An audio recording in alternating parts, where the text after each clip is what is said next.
nítorí wòlíì Èsíkáyà ni màá ṣe jẹ́ Rótìmí, nítorí wòlíì Èsíkáyà ni màá ṣe jẹ́ Rótìmí. Ẹ wo fídíò yìí. Ẹ sáré wo fídíò bàbá Èsíkáyà mò ń bọ̀ náà. Hallelujah. Hallelujah. Ṣé mọ́tò yìí? Let me not deceive you. Sẹ́gbọ̀. Will you listen to me? Ó lè ní gbogbo wa. We are all this. A ṣiṣẹ́ tó pé àbọ̀. We have not worked what he has called us for. Stealing by trick ni a fífọgbọ́n jalè. Fífi ọgbọ́n jalè. A Stealing by ṣe trick. o ṣiṣẹ́ Olúwa pẹ̀lú ogún. We have not labored for the Ose. Lord with our sweat. O ṣe. We have not done that. O gbọ́dọ̀ ṣe tó Olúwa wí. You must do what the Lord said. Ẹni ayé rẹ̀ ọ̀dà kì í jẹran. Anyone that his life is not good at all, you don't take meat. Àwa máa ń soge, a máa soge nínú gbèsè nínú ẹ̀sìn. We have Láì lè ṣe in bàbá sin, ọmọ. in Àwọn ọmọ wa, dirtiness. wọn gbà pé wa gbọ́. Ìyàwó wa, wọn gbà pé wa gbọ́. Àwọn ẹbí wa, wọn gbà pé wa gbọ́. Torí tẹlifóònù wọn ò jó ní ìsinmi ilé ayé. Our family, our children, our wives, they are not but trusting our callings again because their telephones is not giving us rest again. Ọlọ́run ti kúrò lọ́dọ̀ wa. God has departed from us Torí ìṣe wa. because of our acts. Bá mi parí ìjà lálẹ́ yìí. Lord, reconcile with me Àwọn tonight. ẹ̀ méjèèjì sókè. Raise your two hands. Ẹ ṣiṣẹ́ Olúwa o. You have not been Ẹ working. ṣe ṣiṣẹ́ You Olúwa. are not doing it. Ẹ ṣe iṣẹ́ Olúwa. You have not been Ẹ doing ṣe the work kẹ́ of God. làágùn. You have not been sweating on it. Oúnjẹ lẹ̀ ń jẹ ń bẹ̀. You are eating in that ministry. Tẹ́ ẹ bá ṣiṣẹ́ Olúwa. If you really work for the Lord, it Yóò fara hàn ní ìgboro. will manifest all Yóò fara around. hàn ní gbogbo oríjàn. It will manifest in all regions. Ẹ kàn fi sábọ̀dù wa bàbá wa ẹ fi ń jalè ní. You are only using the signboard of our father. Iṣẹ́ tí bàbá náà wá ṣe ẹ fi ń jalè ní. You are doing this work of our father. Ẹ̀yin ò rí nǹkan kan ṣe kí ni àwọn ọmọ yín dìbò lẹ́yìn wọn lọ́ọ́ You jogún. have not done anything. What will the Nígbà wọn next Akínyẹlé Babalọ́lá generation do? gbogbo wọn ń ṣe Olùbánjọ tó ń gbàwẹ̀ fún tó ń ṣètò òru fún ó lẹ́yìn ń jẹ ìyé o. What our forebears have left Nígbà ẹ us bá lọ tó kí làwọn ọmọ yín ó jẹ. when we might have gone, what will our next generation take? Kọ́mọ yà ọ́ lẹ́nu Don't be surprised pé that àwọn ọmọ rẹ yẹn wọ́n ti ń lọ sínú ọ̀run àpáàdì lójú ayé ẹ̀. That- Torí kíìsì tó gbà yẹn kò ràn wọ́n lọ́wọ́. those children Wọ́n are. dá ayé rẹ̀ mọ̀ bó ṣe rí. Hey, náwó ẹ̀ sókè. Raise your hands. Bá mi parí ìjà lálẹ́ yìí. Lord, reconcile with me tonight. Bá parí ìjà lálẹ́ yìí. Reconcile with me tonight. Ẹ̀mí mímọ́ bá mi parí ìjà lálẹ́. Holy Spirit, reconcile with me Náwó tonight. ẹ̀ sókè. Raise your two hands. Parí ìjà pẹ̀lú mi lálẹ́. Reconcile with me tonight. Lónìí. Today. Ẹ bá mi parí ìjà. Reconcile with Ó me. yá! Hey!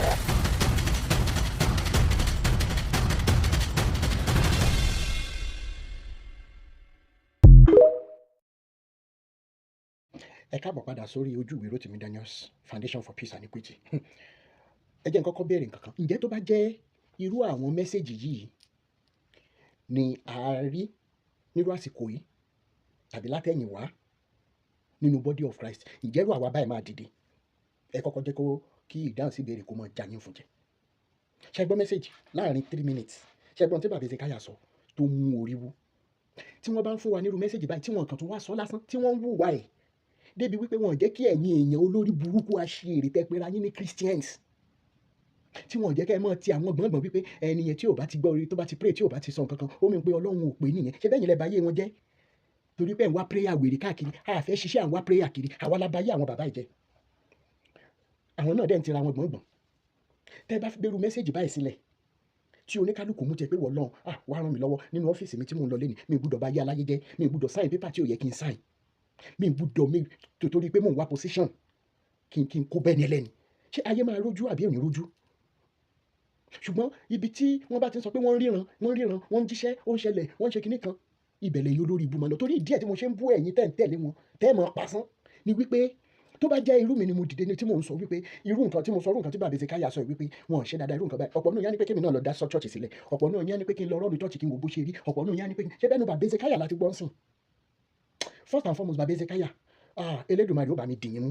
Gbogbo bí tẹ́ bá ti need restoration ó ti yẹ yín sà, gbogbo bí kíbi tẹ́ bá ti need restoration láì wo wàhálà kí làwọn èèyàn máa sọ tó àwọn olórí burúkú tẹ́ ìwé wọn nífẹ̀ẹ́ yín sà, èmi ni mo nífẹ̀ẹ́ yín o.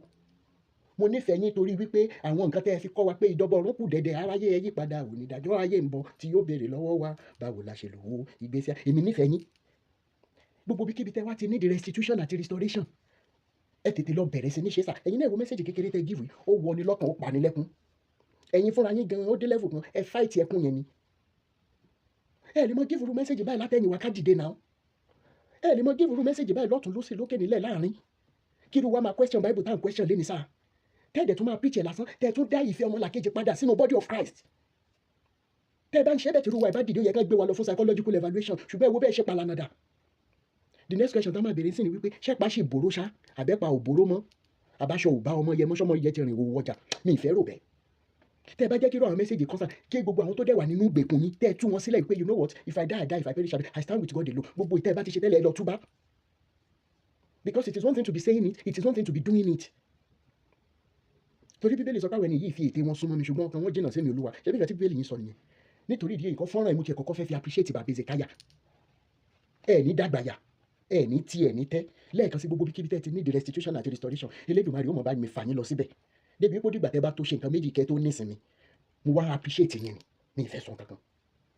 Ẹ ṣe gbogbo ẹ̀yin tẹ́ wá ń tẹ̀lé wọn, tẹ́ ń bá wọn, tẹ́ nífẹ̀ẹ́ wọn, tẹ́ fẹ́ kó bá wọn lórí ẹmọ jọlọ àwọn ẹ̀yin olórí ibu nìyẹn, ẹ̀yin lẹ́ẹ̀mọ̀ kàn nínú yàn, ẹ̀mọ̀ sórí burúkú ni. Ṣé bẹ́ẹ̀ ti gbọ́ lẹ́nu wọn fúnra wọn sìn? Ṣé bó lẹ́ ti gbọ́ lẹ́nu bàbá Hezekiah yín sìn? Tó bá jà àlàsọ ẹ̀mọ̀ bu ẹ̀mọ̀ ṣépè fún wa. Ṣé ni pọ́rọ̀ ti yanjú ara ẹ̀ báyìí? ṣe nígbà tí Rotimi analyze fídíò yìí ó wá jẹ́ kí n ṣẹ̀ṣẹ̀ understand Rotimi dáadáa wípé kì í ṣe wípé ó kórìíra àwọn ẹ̀sìn Ọlọ́run. Àwọn èèpo tó wà nínú àlìkámà ni Rotimi kórìíra, kò kàn mọ bó ṣe máa gbé ọ̀rọ̀ yẹn gún dáadáa ni, because ẹ mọ iye ìgbà tèmi náà fi pariwo àwọn èèpo yìí, especially nígbà tí ọ̀rọ̀ àpótí ẹ̀rí ṣẹlẹ̀. Mo mọ iye àwọn wòlíì tó dún kòkò mọ́ mi ní kérúkù ń gbà yẹn, tí wọ́n dún kòkò mọ́ mi ní kérúkù ń gbà yẹn, nígbà tá à ń jẹ́ pé wọ́n wípé àpótí ẹ̀rí gbígbé kì í ṣe àṣà kérúkù àti séráfù, tẹ̀síbú kíkó sọ́rùn kì í ṣe àṣà kérúkù àti séráfù. So nísìnyí àwọn kankan wá ń ṣẹlẹ̀ tó jẹ́ wípé ó gba àmójútó lóòótọ́ torí àwọn generation tó ń bọ̀. Nígbà tí Rotimi wá ń sọ àwọn ọ̀rọ̀ tó sọ tẹ́ gbọ́n fídíò ló jẹ́ kí n mọ̀ wípé bọ̀bọ̀ yìí kì í ṣe pé ó kórìíra Christianity. Ṣùgbọ́n kí n tó wá bẹ̀rẹ̀ support mi fún, mo fẹ́ rọ bàbá mi kan because mi ní fẹ́ nǹkan tí ẹ máa sọ wípé Adé mi mọ̀ expect pé o lè sọ̀rọ̀ bí eléyìí. Bàbá yìí wọ́n súnmọ́ bàbá gbogbo wa lọ dáadáa. Mo máa tag ní fídíò yìí, mo kò máa send ẹ̀ sí WhatsApp yín tí ọ̀kẹ́ lè mọ̀ pé ìmọ̀ ń bá wí.